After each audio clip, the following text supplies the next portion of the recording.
नमस्ते विद्यार्थियों, मैं डॉक्टर मनोज शर्मा आप सबका अपनी YouTube चैनल में स्वागत करता हूं।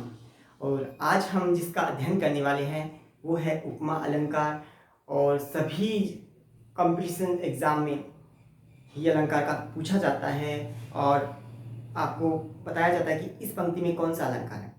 जैसा कि उपमा अलंकार, उप का मतलब नज़दीक, माप का मतलब मापना या तुलना, यह एक वस्तु की दूसरी वस्तु से तुलना की जाती है, उसे उपमा अलंकार कहते हैं। ये सब रटा रटाया है, ऐसा कुछ काम नहीं आने वाला है कंपटीशन एग्जाम में।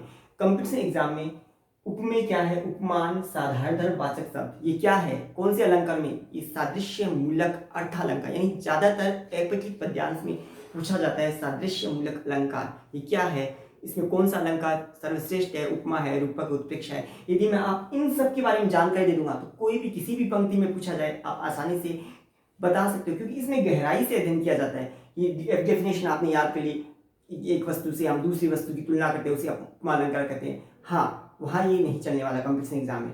तो वहाँ ये सादृश्य मूलक जो अर्थालंकार, उसमें चार बातें बहुत इंपॉर्टेंट होती है: उपमेय, उपमान, साधारण धर्म और वाचक शब्द। इन चारों का बहुत गहराई से आप अध्ययन कीजिए। है क्या चीज? उपमेय क्या है, उपमान क्या है, साधारण धर्म क्या है, वाचक शब्द। मैं बहुत ही कम मिनट, बहुत ही कम समय में इस अलंकार को अच्छी तरह से जो आपके हैं इसको मैं बता देता हूं एक उदाहरण के द्वारा। मोहन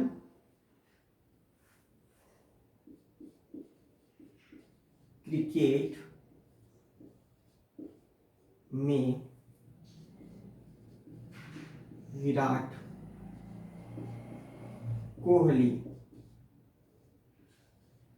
के समान है। मैंने लिखा मोहन क्रिकेट में विराट कोहली के समान है। एक सेंटेंस बनाया हूं। उपमेय क्या होता है? सादृश्य मूलक अलंकार में चार बातें बहुत इंपॉर्टेंट है और एपैक्लिक पद्यांश कंपटीशन एग्जाम में इन्हीं में से पूछा जाएगा। उपमेय, उपमान, साधारण धर्म, वाचक शब्द, इन सब का नॉलेज है तो रूपक अलंकार भी आप निकाल सकते हो, उत्प्रेक्षा भी निकाल सकते हो, उपमा भी निकाल सकते हो, लुप्तोपमा, पुनोपमा भी निकाल सकते हो। लेकिन पहले आप जानिए उपमेय क्या है। उपमेय का मतलब जो उपमा देने योग्य है, जिसकी हम उपमा दे सकते हैं, जिसको उपमा दी जाती हो या जिसको किसी के समान बताया जाता हो। यानी एक साधारण व्यक्ति होगा जिसकी हम तुलना कर सकते हैं किसी दूसरे व्यक्ति। जैसे कि मैंने आपको बताया, मैं जा रहा हूँ, मेरी क्लास में एक मोहन नाम का स्टूडेंट है, बहुत अच्छा अध्ययन करता है, लेकिन मैंने उसको एक दिन देखा वो क्रिकेट खेल रहा था, तो मैंने कहा यार ये तो विराट कोहली के समान है। मोहन क्या है? सिंपल लड़का है, साधारण। उपमेय क्या होगा? साधारण होगा, सिंपल होगा। उपमेय की तुलना करेंगे हम किससे करेंगे? विख्यात, कोई बहुत ही अच्छा। विराट कोहली आप सभी जानते हैं, क्रिकेटर है, बहुत अच्छा खेलता है। तो मोहन की मैंने तुलना किससे की है? विराट कोहली से। जिसकी तुलना करेंगे, देखो उपमा, जिसकी उपमा दी जाती है, मोहन को मैंने किसकी उपमा दी? विराट कोहली की दी। फिर है देखिए उपमेय को जिसके समान बताया जाता है, मोहन क्या है? उपमेय। उपमेय क्या होगा? साधारण व्यक्ति।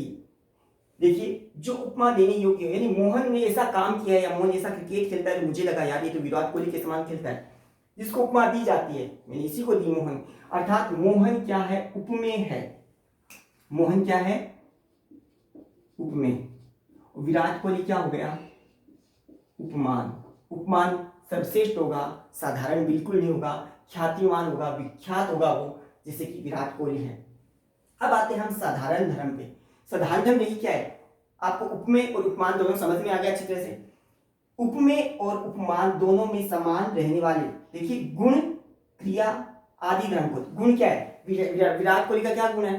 क्रिकेट है, क्रिकेट अच्छा खेलता है। मोहन क्या क्या गुण है? क्रिकेट अच्छा। क्रिया, विराट कोहली की क्या क्रिया है? क्रिकेट खेलना। मोहन की क्या क्रिया है? क्रिकेट खेलना।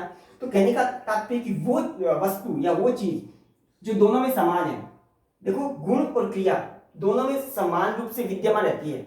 उपमेय और उपमान दोनों में गुण और क्रिया समान रूप से विद्यमान रहती है, उसे हम कहते हैं साधारण धर्म। तो ये क्रिकेट क्या है?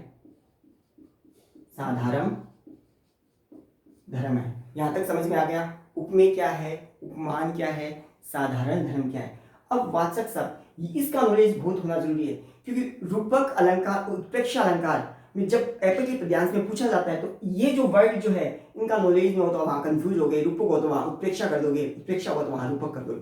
तो देखिए वाचक शब्द देखिए वहां है, वह शब्द जिसके द्वारा उपमेय और उपमान में समानता बताई जाती है। यानी उपमेय और उपमान दोनों में समानता बजाय तो ये के समान, सम, ये आ रहा है वर्ड, ये वाचक शब्द है। कैसे?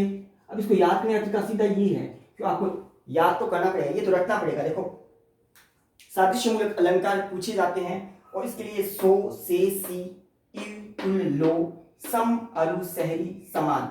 अब देखो यहाँ पे समान आया है, ये वर्ड, ये समान आ गया, इसका मतलब ये क्या है? वाचक शब्द है। तो ये जो है ना, ये वाला, ये महत्वपूर्ण है। सादृश्यमूलक अलंकार कंपटीशन, सो, से, सी, इव, तुल, लो, सम, अरु, सहरी, समान, जो, जैसे, इमी, सरिस, जिमी, मा, वाचक जान। ये तो आपको याद करना ही होगा वाचक शब्द। जहां वाचक शब्द ये इनका प्रयोग होगा, इसका मतलब ये वाचक शब्द है। और यहाँ क्या हुआ? उपमा अलंकार। उपमा अलंकार वहां होता है जहां एक वस्तु की दूसरी वस्तु से तुलना की जाती है। उपमेय में तुलना होती है, रूपक में क्या होता है? आरोप पत्र, प्रेक्षा में क्या होती है? संभावना होती है। अभी हम केवल उपमा अलंकार पे चर्चा कर रहे हैं। अब मैंने उपमा अलंकार, मोहन क्रिकेट में विराट कोहली के समान है। मोहन क्रिकेट में किसके समान है? विराट कोहली के समान। मोहन की तुलना किससे की है? विराट कोहली। विराट कोहली क्या हुआ? उपमान। विराट कोहली विख्यात क्रिकेटर है, मोहन एक साधारण है। तो उपमेय क्या होगा? साधारण होगा, सिंपल होगा, इसकी हम तुलना जिससे कर सकते हैं वो उपमान होगा।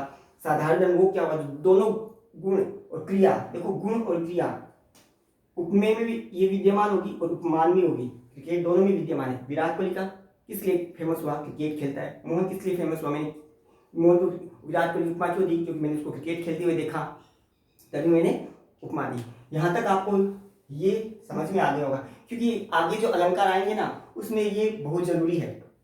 यहाँ तक समझ में आ गया। अब आते हैं हम उपमा अलंकार के बारे में। हाँ जी, उपमा अलंकार, उप का मतलब नजदीक, मा का मतलब मापना या तुलना। जब हम एक वस्तु की दूसरी वस्तु से तुलना की जाती है, उपमेय उपमान में समानता बतलाने वाले अलंकार को क्या कहते हैं? उपमान कहते हैं। जैसे कि मुख कमल सा खिल गया। यहां क्या खिला है? मुख। मुख की तुलना करें तो मुख क्या हो गया? उपमेय हो गया। कमल क्या हो गया? उपमान। सर्वश्रेष्ठ, फूलों में सबसे सुंदर पुष्प जो कौन है? कमल है। कितना कोमल होता है। कमल क्या हो गया? उपमान। मुख की तुलना किससे की गई है? कमल से की गई, तो कमल क्या हो गया? उपमान हो गया। खिल गया, दोनों में विद्यमान है। कमल जब खिलता है कितना सुंदर लगता है, और मुख तभी खिलेगा, तभी जो कमल के समान लगेगा। तो दोनों में खिलना और खिलना दोनों के लिए देखो गुण और क्रिया विद्यमान है। तो खिलना क्या हो गया? साधारण धर्म हुआ या वाचक शब्द हुआ? साधारण ये धर्म हो गया। ये सा है, देखो ये तो याद करना है, सो, से, सी, इव, लो, सम, अरु से आ गया। तो इसका मतलब ये क्या हो गया? वाचक शब्द हो गया। अब उपमा अलंकार के भेद दो है। पुनोपमा अलंकार, एक लुप्तोपमा अलंकार। इस अलंकार में क्या बताया? पुनोपमा अलंकार की भाषा है। जिस उपमा अलंकार, इस अलंकार में उपमा के जो चार जो तत्व है, उपमेय, उपमान, साधारण धर्म, वाचक शब्द, चारों विद्यमान होते हैं, पूर्ण होते हैं। जैसे ये है मुख कमल सा खिल गया, इसमें उपमेय भी है, उसमें उपमान भी है, साधारण धर्म भी है, वाचक है, चारों तत्व मौजूद है, पूर्ण है, इसलिए पूर्णोपमा अलंकार है। लुप्तोपमा, जहां इन चारों में से एक का लोप हो जाए, जैसे कि एग्जाम्पल ये है, मुख कमल जैसा है। मुख क्या है? उपमेय। कमल क्या है? उपमा। जैसा क्या है? वाचक शब्द। साधारण नहीं है। मुख कमल जैसा सुंदर है, इसमें क्या है? साधारण गुण और क्रिया का उल्लेख नहीं है। यानी कि उपमान के एक तत्व का लोप हुआ है। किसका लोप हुआ है? साधारण धर्म का। तो इसे कहते हैं लुप्तोपमा अलंकार। वहां होगा जब उपमा में से चार उपमेय, उपमान, साधारण, वाचक, इनमें किसी का एक का लोप होगा। लुप्त का मतलब लुप्त हो गया, तो लुप्तोपमा। पूर्णोपमा, उपमा के चारों तत्व मौजूद है, उसे हम क्या कहते हैं? पूर्णोपमा अलंकार कहते हैं। एकदम इजी है, ये टफ है, ये आप याद कर लोगे ना तो आने वाले अनेक अलंकार है, रूपक है, उत्प्रेक्षा है, विभावना है, संधि है, तो इसको याद करना बहुत जरूरी है। मैंने आपको बहुत आसान ट्रिक से इसको अच्छी तरह समझा दिया है। तो बच्चों आज के लिए धन्यवाद। और मेरा यदि ये वीडियो आपको अच्छा लगा है तो प्लीज़ इसे लाइक कीजिएगा और सब्सक्राइब कीजिएगा। धन्यवाद।